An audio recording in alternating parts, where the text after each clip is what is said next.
yeah, try to cover as much as we can on the gear. And about 6 years ago, kind of started getting more into the gear side of things, in the sense of, doing some writing and freelance writing, whatnot. That was that you're not biased to just one thing. Right. You give kind of your idea and then give people the option to. And over the last 4 years, I've built a whole bunch of relationships. Right. And as you know, you can put cameras up, and then day one of season, as soon as the pressure hits. What's up, Mr. Tolbert? Not much. How you doing? Good. You just got back from vacation, did you? I did. Had a blast. How you feeling? I'm recovering. Recovering good? You have to come back from vacation to recover before you go back to work. So. Yeah, that's the truth. Cool. Yeah. So. Well, we got a special guest today, Mr. Gabe Gerrish. From you live in Boise now, right? Now, yep. Yeah, he grew up in Filer. Yeah. Same town I'm from, and his dad and I, we've known the family for a lot of years. Long time.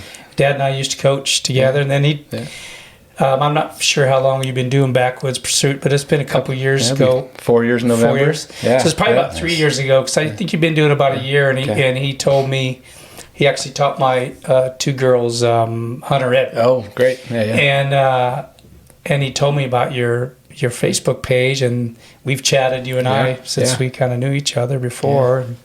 So you can kind of maybe have you talk a little bit about yourself and how you got that started, if you don't mind. Yeah, absolutely. It started, well, of course, grew up in the outdoors, hunting a lot, spent as much time outdoors as we could, and about 6 years ago, kind of started getting more into the gear side of things, in the sense of, doing some writing and freelance writing, whatnot, for some folks in Boise, and did that for a couple of years, and then decided to expand, venture out more than just what that particular company carried. So I wanted to be able to get more full spectrum, all the gear that we use as hunters. Yeah. And so I started learning how to build a website. Never done that before. Never run a YouTube channel. Was not good with the camera, so it was a really steep learning curve the first couple of years.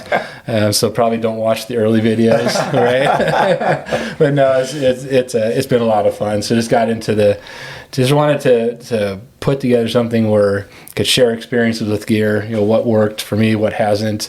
Try to put stuff side by side. Let folks decide what's going to work for them when they're out there. Right. And that's that's one thing I remember when I first looked at it, was that you're not biased to just one thing. Right. You give kind of your idea and then give people the option to. So that's been the goal. So I started doing that, and started with just the website, and did that for 6 months or so, and then had reserved the YouTube channel as well, but needed to learn how to run a camera first. So Then edit. Yeah. So I did that, and then started the YouTube channel, and kind of do both now. Try to get one article and one video out each week, and keep the content rolling. Okay. So you do an article on your website. Is that what you're saying? Yep. And then you probably link your videos to that as well.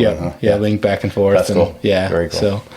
So yeah, kind of. Some people like to read, some people like to watch. More people like to watch. Right. So. Yeah. I mean, it's kind of like, we were talking earlier, even like the podcast here. I think it's nice for the people to have the options. Some people actually like the personal part of watching it as opposed to just listening. Sometimes I'll just listen as I'm driving, even though I got it usually on the YouTube channel. Right. Yeah, for sure. I like that option. But been a lot of fun though. So have some folks writing and helping me test out, and cool. Got stuff coming in that's just not myself, other perspectives, other experiences. That's cool. Yeah, so that's been last year or so. It's been a great idea. Good growth. Yeah. So excited, lots of good stuff, and as much time as I have to put into it as you want. I can. Plus that, you work full time, and family. How many kids do you got? 5 kids, and so 7 of us in the house, and keeps us busy. Oh man, I bet that does. Yeah. So like the products, do like companies just send them to you on loan most of the time, or it's a variation? Does it? Sometimes on loan, sometimes sometimes let me keep the product. Just depends on you may not want a pair of socks back. So, and you do everything, right? Pretty much. I try to. Any type of gear when it comes to the outdoors and right. Yeah. So try to cover as much as I can. Down the road as we get more time and more folks, they love to get into other avenues as well. You haven't even touched. Fishing gear, waterfowl hunting, gotcha. All that. There's so many ventures out there. So far, has it been mostly like big game hunting type gear? Yeah, big game hunting, backpacking. Okay. They kind of overlap a lot. Sure. But primarily big game, outdoor backcountry hunting type gear. For the most part. Yeah. Very cool. So. That's good. It's like I said, every time I went on, I remember a tent review that in one of the tents you talked about, I was getting ready to use, which didn't quite work out like I wanted. But for me, it wasn't my cup of tea. But sure. Yeah, but it's cool that you do. And how many? Do you usually have a certain amount of products that you try, like 5 or 6 different ones, or is there usually a number, or just whatever you can get? Just depends. As you go along, I've probably tried out like on tents. I've probably tried close to 2 dozen now. Really? But something that newer to as I'm getting into it, I'll try to do just individual reviews if it's not something that is my primary knowledge base. Try to build and grow through that and just do individual reviews on the products as well as the comparison type reviews. And individual reviews, you're able to get more details of that specific product. Yeah. Okay. If you try to compare 10 tents, you're not going to be able to cover a lot on each one, but you kind of give a... Because you usually... How long do you usually have your videos? Do you have a rough time? Oh, try to keep it... under 10 minutes is great. The attention span is short on YouTube, right? But, some things are really hard to keep under 20. Yeah. It just is. If you're like we had the 19 spotting scopes and tried to do an overview of that, if you think of it, if I spend 1 minute per spotter, that's not much coverage. No. Yeah. But it's still a 20-minute video. Exactly. So it just depends. But a lot of that stuff I'll try to do the more details on the website. There you go. So that's going into more details of each of those, like with those spotters that we did. A review on most of those, an individual review where it go into all the details on that specific item, the comparison, and then a video to kind of wrap everything up. Nice. So hopefully it works all together. That's the goal anyways. And do some giveaways ever? I did a lot more of those when I started out. That's what I think I remember. Yeah, you did a few of those. Haven't done too many lately. They take a lot of time, and you get a lot of just folks that are not there for any content. Exactly. You get a lot of spam and that kind of stuff. So I stopped doing as much of those. So. We do got some giveaways coming up that we're Yeah. probably be announcing here next week. They're fun. They're fun. And it's just a matter of time, you know. Sure. Yeah. How much time you have to dedicate to that and to Exactly. weed out the fake entries Right. and all that good stuff. But I bet you get a lot of that. So do you do like when you're doing a review, do you write a list of checkout points for you know, different parts of the gear or whatever? Yeah, a lot of times I will. So if it's a like a lot of the written articles I have templates for kind of on a tent. I want to cover these topics to try to keep it similar across the different tents. Yeah. You know, some are unique. Like if you're doing a hot tent review, it's not going to be the same as an ultralight one person single wall tent. You know, but try to keep it somewhat similar. And then on the channel, depending on what video I'm doing there, I'll try to write out my bullet points of things I want to cover.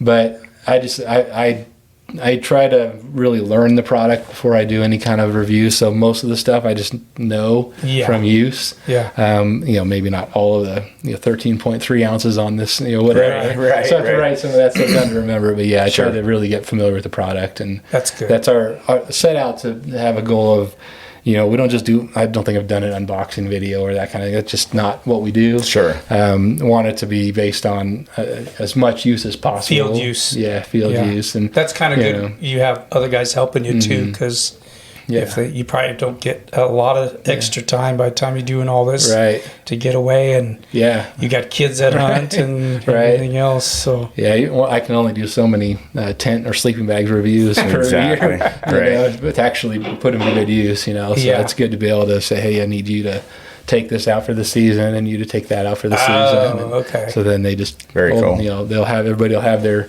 gear that they're testing for the year, and usually it's when I'm working with manufacturers, saying this is going to be likely 6 months, maybe a year out before anything's published, because we just want to put it to good use, and and they appreciate that because So do you make the initial contact on most of the products that you review, or as you've gone along, do you realize, or do you see more of them contacting you, asking you to do a review on it? Yeah, at first I had to make all the contacts, and over the last 4 years I built a whole bunch of relationships. Right. And for me, it's an uphill battle. There's a lot of people out there doing gear reviews.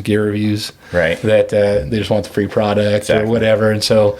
You're battling that, but at this point, I can produce the product that this is what you're going to get in this review. So it's going to be good quality. I'm able to point them towards the website, YouTube channel, and say this is what we do. Perfect. So that's helped a lot. And now because they know you're not fake. Right. Yeah. Started last week. Yeah. Right. So I mean, and it's a hard deal because. It's a lot of work. People don't, unless you've done it, you don't realize how much review to get good pictures and good field use and think about all of the details. And then if you're doing video, filming and editing and setting up and taking down, and because most of that I try to do I do a lot in my garage studio, but a lot of stuff I try to do in the field if I can, or take it out somewhere where it's in a better environment for filming. Just depends on what the product is, so it's a lot of work, but at the same time I feel like it's a better end product than just unboxing or whatnot. So now at this point a lot of people contact me. A lot of it's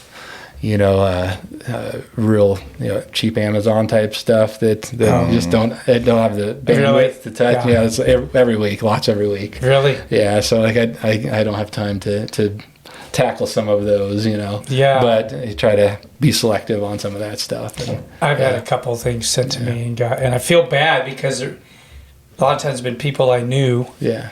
And just wasn't all that great. Right. And you really almost hate even to say anything. Right.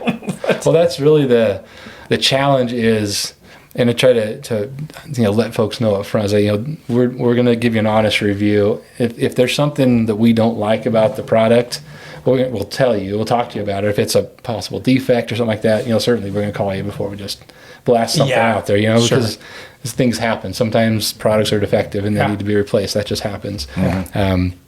You get to test out the warranty if that happens. Yeah, it's true. Right. So occasionally that'll happen, but we really try to give them a chance to talk through, this, X, doesn't make us. Why does this rangefinder function this way? It makes no sense to me. Yeah. Talk to them and say, well, here's how we got there, and then you're able to more intelligently say, okay, here's the design of this button function or whatever. Yeah. This is why it works this way. May or may not be for you. Maybe it's not for me, but it might be for you based on your experience of what you need out of a rangefinder. Right. That makes sense. So it gives us a good opportunity to do that. So, yeah. That's cool. Yeah. That's really interesting and keeps you busy. Yeah. But do you see it could ever be something full time? It could be. It's ways to go before there's that kind of revenue. Because don't take sponsorships. I've had people offer how much for a review for this or that, and that's probably the better way to go financially. Than what we're doing now, and just do basically affiliate links. And so if someone's searching for something, they find the article, find the video, and then they go purchase that through one of our links. Then they companies will give us, whereas Amazon or anybody else. Do you have much luck with that? Yeah. That's the primary revenue source. Is it? It's a slow build kind of thing. That's why it's been 4 years almost now, and so that enables, I think, a better product, a better review product. At the end of the day, because we're not saying, here, really need you to buy this product so we get something from it. Exactly, yeah. But And I just feel like it's provides a more objective approach to say, here's all the things we liked and things we didn't. Right. Because, you're going to be out hunting and you might not care at all that it has this feature that I absolutely hate. Right. Or vice versa. Sure. And so people will fill that in for themselves, and they should, because I'm not the one that should tell you should or you shouldn't buy that product. Mm-hmm. I can tell you this is why I liked it or why I didn't. Yeah. And that's more. And just like you said, different people have different needs. Right. It's like shooting bows, Right. You can't say, well, this bow's any better than that. Yeah. The arrow goes straight forward, and most all of them, they've all killed. Mm-hmm. They've all proven it, at some point or another. Right. So you got to get something that feels good for you. Absolutely. So. And because of that, do you find yourself having so many different options to use stuff? You don't really know which one to use at times. I told my brother the other day, I was like, it's awesome to always be playing with gear, but at the same time, I rarely get to go out into the field with what I would pick, because I'm like, that's my favorite personally. That's a good but I have point, all these other things I'm playing with. And you got to get a review on. Yeah. She's like, why are we bringing a different tent every time I come? It's like, well, because we got to try this one out. That's hilarious. So she's like, if you ever want me to help you set up camp, then you're going to have to bring the tent that I know, or that she knows. Cause that's fun. That is fun. So, yeah. Do you get a lot of time in the field then to hunt? Yeah. I try to get as much as I possibly can. Primarily, my primary passion is archery elk, but I love rifle hunting as well. Yeah. I've recently gotten back into that. I was almost 100% archery for about 10 or 15 years, and then last 2 or 3 years I've gotten back into rifle shooting and into reloading, long range and stuff, and that's its own rabbit hole. Yeah, it is. No kidding. I thought tuning a bow was a rabbit hole, and then we got into long range shooting. John just got a new muzzle loader. I did yesterday. Yeah. So he's super excited. In the candy store. I am. Well, new to me, because I drew a late season muzzleloader deer tag this year. I already have a muzzleloader. I've been shooting them for years, but I thought this is a good opportunity to just buy a new one, because I've had the same one for a long time. Yeah. This is an excuse. Yeah. Well, I started looking, and there are none. Everything is sold out. Yeah. Unless you're willing to spend, $2,500 for some top of line. Custom. Right. So one of our watchers on this podcast, happened to listen to the episode. I was talking about wanting a new muzzleloader. Yeah. And he contacted Daryl, knows who he is, and he says, "Hey, Daryl, John needs a new muzzleloader. I've got one that I'm never going to use." And it was the exact one I was looking for. So it could not have worked out any better. Thank you, Eli. By the way, appreciate you. I told John when I told him about it, I was like, I told him, I says, the thing about this guy is, when he gets something, he's all in. Yeah. And so I says, he's gonna take really good care of it, and he probably has every little gadget and you can think of. Yeah. That's great. He's kind of a gear junkie. Is that the proper term? Gearhead, gear junkie, whatever. Do you feel like you're more of a gearhead now that you've been doing this for 4 years than before you started? Right. Right. Yeah. Totally. You don't have to realize what you didn't know at the time. Exactly.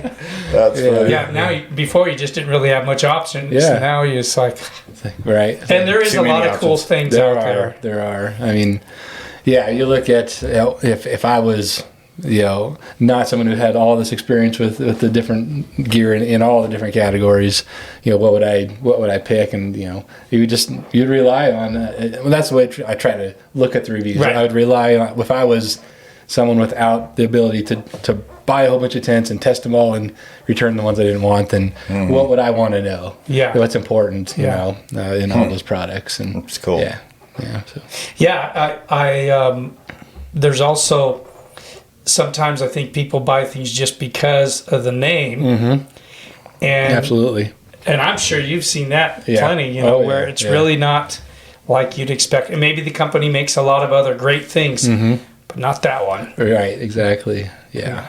Do you feel like you can find some stuff that's maybe a little less expensive than, and quality wise be just as good as some of the more expensive things. Have you noticed that at all? Yeah, absolutely. Because I always think that, because of YouTube, honestly, like the guys the stuff that they're wearing and whatever they're using, it's good stuff, no doubt. Right. But it's like top of the line line. Right. And so those companies are getting all that recognition. The little guys are not. Yeah. So I think that that's pretty cool. Yeah, for sure. There's if you talk, they say optics.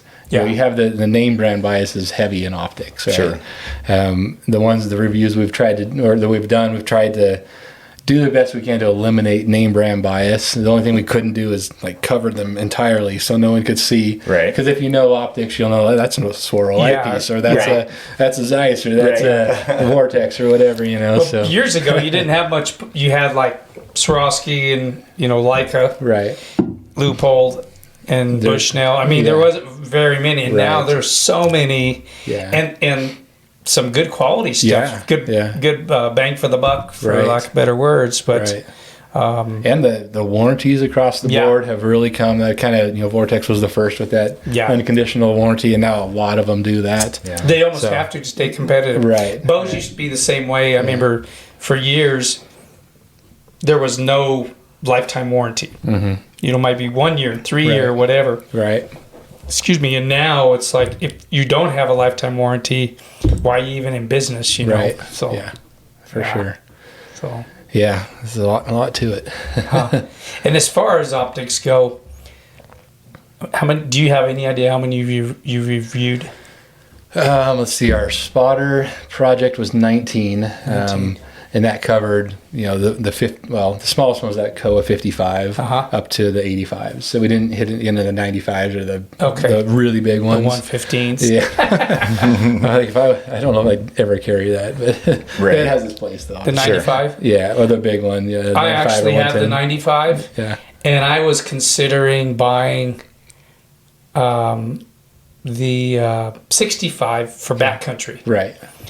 And for the difference in weight, it was so little for me that, what you gain from it, for me was worth it. There again, it gets back to personal preference. Right. Do you want to pack it? Yeah. I didn't mind because, I didn't really want to dump another my own body if I could help it. But it was worth it to me. So. Yep, for sure. Yeah. On the binos side, we had 26 in that last review, and what we wanted to do is on those projects was we got tripods for all of them, but the binos and then separately. So when you said 26, 26. So 26 were some of those like two from a same company, or were that okay? Yeah, I think there was, I want to say 15 or 16 brands represented. Okay. So that's a pretty good amount. I mean, basically everything I could get my hands on. Yeah. And which was most brands. There was a couple that that just weren't able to, but that's always going to happen. Yeah, sure. So we basically lined them all up on tripods with tripod adapters for the binoculars. Same with the spotters. Lined them up and had, I'm always testing them myself, but I didn't want those to be, here's my opinion on something like that. So we got, I believe for both of them, like one was 12 or 14 guys, and another was 10, and everybody was out there for 2 evenings. We were out for about 4 hours and just going down. I had made charts. I'm an Excel person. I'm kind of one of those kind of people. So I made charts for everybody to rank and score all these different categories. Oh, okay. Cool. Perfect. So you could tell some people were Vortex fans, or they were this and they're swirl fans or whatever. And so you could tell by their scoring, but we did an average, a weighted average, obviously image clarity being one of the primary categories. Averaged those out and came up with a score for each of them. Gotcha. So some people are going to say, no, I like this one better, and that's fine. You know? And some people are going to go the other way, but we tried to get as unbiased of an average on that as we could for those projects. And I think that's a good number of people testing them. Yeah. That'll bring that bias down a fair amount with that many people doing it. Yeah. So that's cool. And I mean, you can say it all you want, but say, the goal of this is not to say that you like X brand or rank this brand the best. It's, we truly want to find the diamond in the rough here. Is there one, or is it just the more you spend, the better you get, or what are the exceptions to that? I mean, generally that's the rule with optics. Sure. But there's some exceptions for sure. Yeah. So we want to try to find those and find those those no-name brands that people haven't heard of as well. Right. Some of those perform really well. And we're doing right now in the middle of one for range finding binos. So got 6 of them right now. Got a couple more on the way, and that's with supply chain problems right now. It's been a challenge. So that project's probably going to kick to the first of next year before I get something put out on it. But gotcha. But yeah, so it's Very a cool. fun one. That's going to be complicated because there's so many dynamics in range finding binoculars that are not there for binoculars. Yeah, because you can download things and all that stuff. All the apps and the ballistic profiles if you're in the long range. But then also just the differences in glass is drastic in range finding binos because of the range finding aspect. Different companies use different crystals. So you'll have one that's pretty neutral in color, one that's kind of amber or violet in color, and one that's green, and then one that, and so they're all very, very different. So it's going to be interesting to see how that plays out, because it's going to be very much, hey, I really hate that color tone, and I like this other color tone, so they're going to rank that better, But what's better for in your own eye? I don't know. It's been years ago, but I did buy a set, and I took them on one hunt. Yeah. The problem with that pair is the button was on the left. And my fingers aren't long enough. I could make it work, but it was like, do I want to do this every time? Yeah. And because I'm being right-handed. And John would be great. Yeah. I would have taken them. I'd been happy to.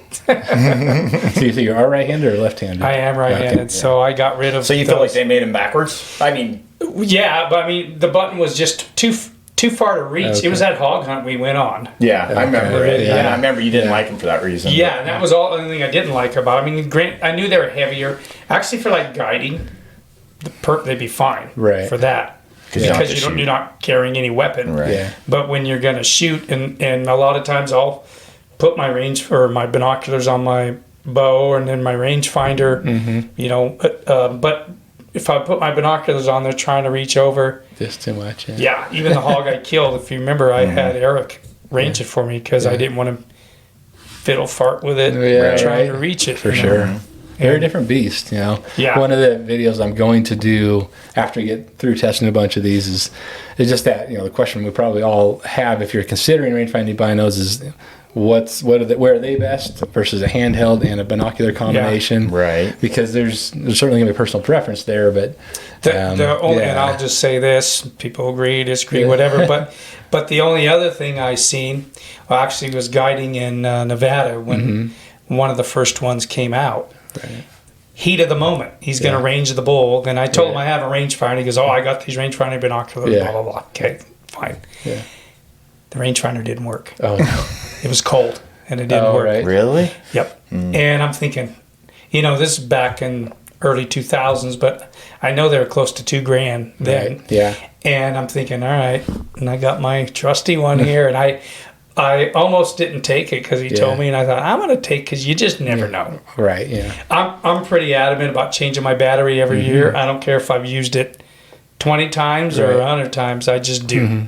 I'm not going to be out there and have something happen or too many horror stories. Yeah. So, but he ended up having, the problem with that is he ended up having to send it in. Oh gosh, yeah. So now you don't have binoculars or a rangefinder. Oh, yeah. Good point. Yeah. And so that's actually, like I said, is after that when I bought those other ones. But I even thought about it then. I thought, if something does happen, and then I wasn't a big fan of the button, and I thought, I'm just going to go back to the old ones I used. That's definitely one of the downsides. If the rangefinder goes, you have to decide if you're just okay with a pair of binoculars. Yeah. And then go get a rangefinder. Yeah. And then, like you go to a 3D shoot, especially at that time, I was doing quite a bit of 3D shooting, and I didn't have a pair just for that. But you can't have a rangefinder when it was used to be mostly all unmarked. Unmarked. And so it's like, gosh, it could just open up a whole can of worms. Right. So yeah. I mean, I'm still back to two-piece, binocular rangefinder. But they make some good systems now, so everything's nice and handy too. Yeah. Oh, for sure. Yeah. I've used a couple that work real well. Marsupials. That's actually the one I used last year, and I really liked it. Yeah. Yeah. It's a real good rangefinder compartment. Yeah. Along with the binos one. Nice and quiet. Yeah. Yeah. For sure. Anyway. Yeah. So, what do you got for tags this year? I'm all general season for me. Yeah, just over the counter stuff. My son drew a bull tag here in town. That's right. Yeah, he's 11-year-old, so his first time putting in for a bull tag. So that's cool. He's excited. So locally down here. Yeah. Oh, good. Yeah, that's exciting. Yeah, we were talking the other day. What's going to be his minimum standard? Right. That'll change in the field, I'm sure. Yeah. Well, I know that. Yeah, that could be if it's a premium unit. He has a chance of getting something good. You don't do no out of state? I did Colorado a couple years ago, and I've got some points in a couple of states. So a couple brothers down, or 3 brothers down in Colorado. So we're planning. We've been getting some points there for the last couple of years, and so we'll do a big family hunt there here once we get a. Your dad too is putting in with that. I don't know if he's getting any points or has been. So. It's unfortunately the points game is not cheap. So if you do a bunch of states, as you know, then that adds up in a hurry. So it does. But he'll probably come down at least for the fellowship and hanging out with all of us and doing that. Yeah. But, Dad, we killed something. Time to pack out. You can call that helicopter. Yeah, for sure. Yeah. So I got a chance to spend a little time with him. It was, I think, last year we met at the archery range, and I helped him out with we checked tuning and stuff on his bow. So it was good hanging out with him. Yeah. He's a good guy. That's fun. Your whole family, I mean, you guys have, all you kids have turned out to be just great kids. All right, yeah. It's definitely a blessing.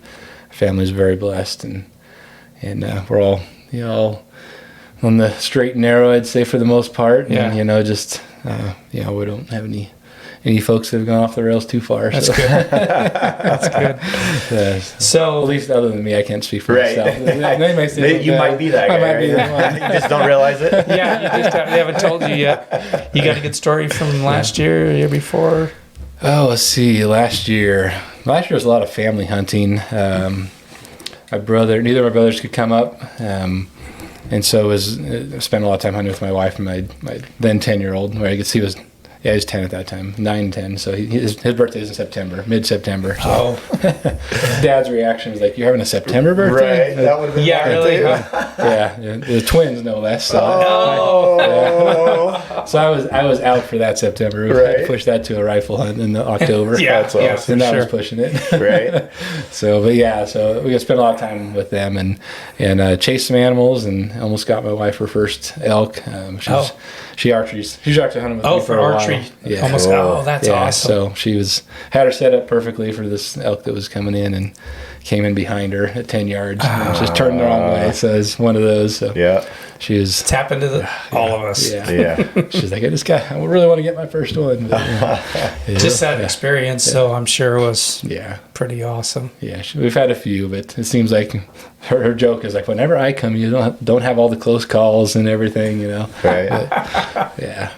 But, it is, that's elk hunting, as you know. Is she going to get back out this year? That's the plan. Cool. Yeah, that's the plan. And your brothers, is one of them coming out? One of them was able to get a non-resident tag this year, and the other one wasn't. So, for elk anyways, they're both coming back for deer, the rifle deer. So we'll do some rifle deer hunting. We'll do some elk hunting with the other one, archery elk. And What was their response to when Idaho changed their... Oh, they loved it. Not?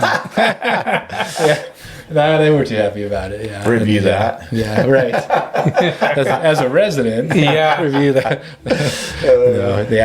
That is definitely. There's a lot of glitches in the system, and it's not great in some ways. I mean, in some ways, it's kind of like you're always doing a controlled hunt, right? If you're out of state, which that's true, can be frustrating. Yeah, I wish they did something where you could do, say, a group tag or whatnot. So if they both wanted to come for a trip, they can go in together and they either both get it or they both don't. Mm-hmm. Yeah. But as it is now, one gets it, one doesn't. Next year might be different. Yeah. So it's going to be hard to do that family hunt every year. Unless you're right there buying them, and you're buying both of them. You are buying both of them. Right. The chances of him both getting that's pretty slim. Pretty tough, I actually did run into your dad. I don't know if he told you about it. Yeah. We were trying to get some of the leftover. Yeah, it was some of the leftover tags, and And I was actually standing in line for a friend of mine, and your dad walked up and was giving the lady all the info. Yeah. And she goes, well, you're behind him. And he went, I should have known. I even got a chair, and I was sitting down there, and he saw it. It's like, I should have known. But he ended up getting... I think he got last week. Yeah, last week we got a deer tag for the other brother. Yeah, good. Oh, yeah. good. So that'll be we'll at least get to have our family reunion. They'll be behind a rifle, but that's okay. Yeah. Well, yeah, that'll be fun for sure. Do you do muzzleloader at all? I haven't. I've gone with a friend that had muzzleloader elk tag, but I haven't done that. I don't own a muzzleloader. No. Have you done reviews on those yet? I haven't. You do firearms? I haven't yet. I've done some scopes. I've seen you done some of those scopes, but that's definitely something on the short list that I'd like to get into. That's a big can of worms to open. Yeah, part of me does and part of me doesn't want to do that.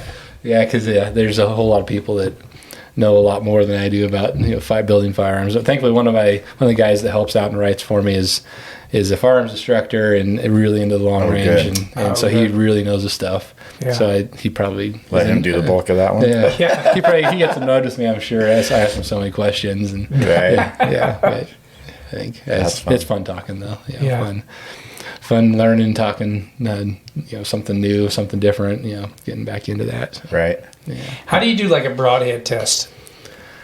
I've done a few of those. Those are hard because they're so overdone on YouTube. Everybody's testing broadheads. So the ones that I've done have kind of been along the same vein. So like I did one recently for Annihilator, and basically I used them for a whole season. From spring through the archery season, and shot an animal with them, and then just so here's how they did for me. And then I also did one where I had 3 of them that I'd used over the last 5 or so years. Like the Annihilator and the Day 6 Evos, and then the Valkyrie Blood Eagles, and just it shot animals with each of them. So I kind of went over my experience, how they flew, how durable they were, easy to sharpen. Yeah. But you can't do a lot of those. Obviously, those take a lot of years to put together. But as far as just to get the experience. Yeah, the right experience. So, and now with expandables, I'm sure. Yeah, that's a whole thing. Lighted knocks. Somebody's saying, "I need to do some lighted knock reviews." Yeah, there used to be like one company, and now I don't even know how many there is. But I mean, tons. Is there? Yeah. I think I could probably name 2, and that's about it. But I'm sure there's a lot more. Yeah. So, are you going to use them? I haven't yet. I'm a little nervous about doing that because you're going to change your FOC. You're going to put 10 grains on the back of your arrow. We talked about that already. Exactly. I mean, it probably wouldn't make a big difference. I shoot a pretty heavy arrow. Sure. Yeah. And I've got a pretty fast bow, and so I don't think it would make a big difference that way. But still, it could change the tune slightly, and I'm pretty dialed in right now at this point. Late July. I think that's probably this year. We may not see as much. Maybe next year might give people, the smart people. Not saying that people that are using this year aren't smart, but unless they really put the time in to make sure everything's tuned. Where, if my stuff, I probably would have tried maybe the lighted knocks, but I'm dialing kind of like you, and so I'm just gonna probably pass this year. I've got some. I've had some for years and played with them. Yeah. But, I mean, I will say I was out shooting John Abernathy, and he films for Corey Jacobson. Oh yeah. We were out shooting at the 3D range and whatnot the last couple of weeks, and he's using them. And I will say it sure is nice to watch that arrow fly. Yeah, and you can see exactly where you hit. Exactly. Yeah. If that elk or deer is in the shadows, you're gonna see that better, the hit better. Yeah. If you should wait or go after it. Yeah. So there's some. It's just recovery of your arrows. You can tell. Yeah. So there's some advantages, which intrigues me. Right. Yeah. I agree. I was the same way. Like I was just thinking, because when you do YouTube videos, you're always thinking about filming. Right. And so for filming aspect. Being able to see that arrow hit wherever, I just think that would be really cool. So I will not try them this year either, though. But next year maybe. Yeah, definitely something that could be a fun project to put together. Over the have a little more time. I hate cramming reviews in because you always feel like you're missing something if I try to get a whole bunch in testing. Yeah. Because something like that, you want to have it out in time for people to make the switch if they're going to. You really want to do it like February-ish or so. I mean, even with this starting, like we started July 1st is when we were able to use them this year, which doesn't give you a lot of time before, before hunting season. And there's so many out there too that are very capable for deer and antelope and some of the, but you get something a little beefier than elk, then you got to really watch. What you're shooting. I saw someone who were down at the range, sighting and shooting and whatnot, and who had already modified his knock, like drilled it out, or not drill up, but put a little weight in there to stimulate the. Oh. So there's probably going to be some products like that come out. So you're not, those lighted knocks are expensive. Yes, they are. They don't last that long. So they don't. No, something like, I don't know, what do you say, 10 or 12, 15 hours per.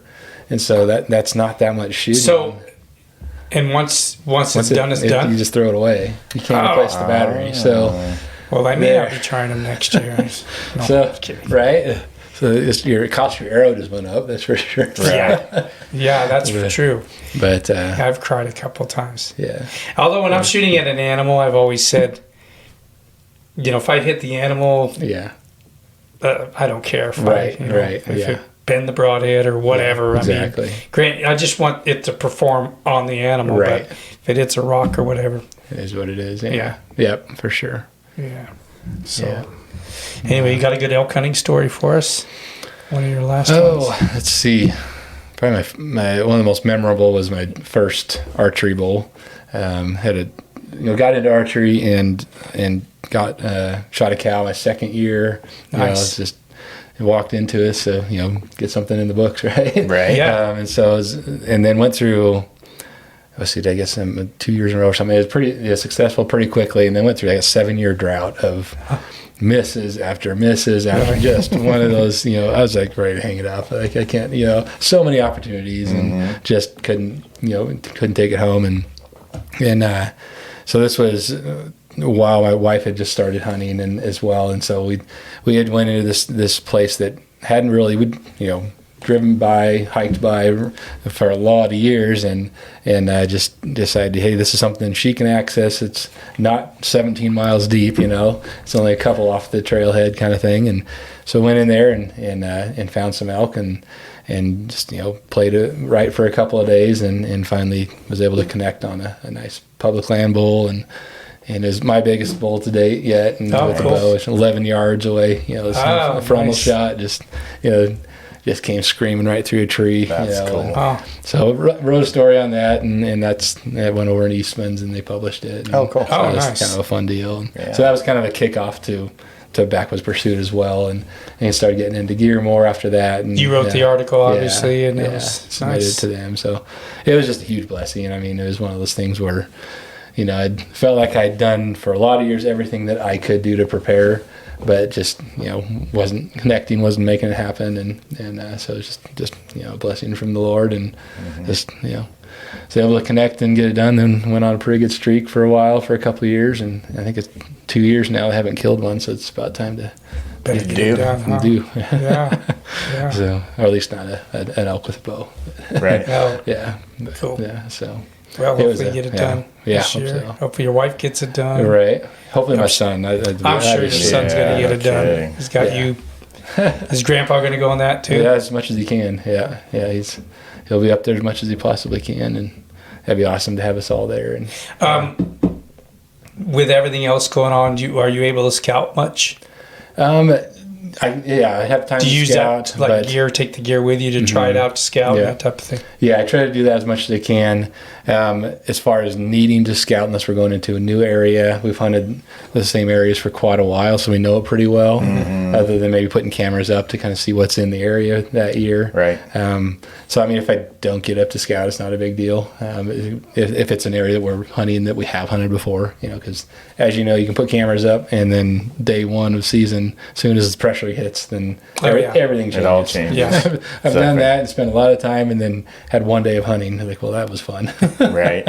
It's kind of like at least where that was, people that got a October tag are scouting now, and it's There's Not going to gonna be a be- tip. No. Well, that's like the deer hunt I drew is in November, and everything changes between now and then, and it's just completely pointless to even. And sometimes And daily, same haven't thing, you said, like, you even, one day there'll be this buck here, the next day Yeah. there's another buck there. Exactly. Yeah. You have no clue where Yeah. he came from. No, Yeah. exactly. So I did find it intriguing. I put some cameras last year in a new spot they'd never been in. So found it on the map, hiked in, just said this looks like a good passageway. There's water here, that kind of thing.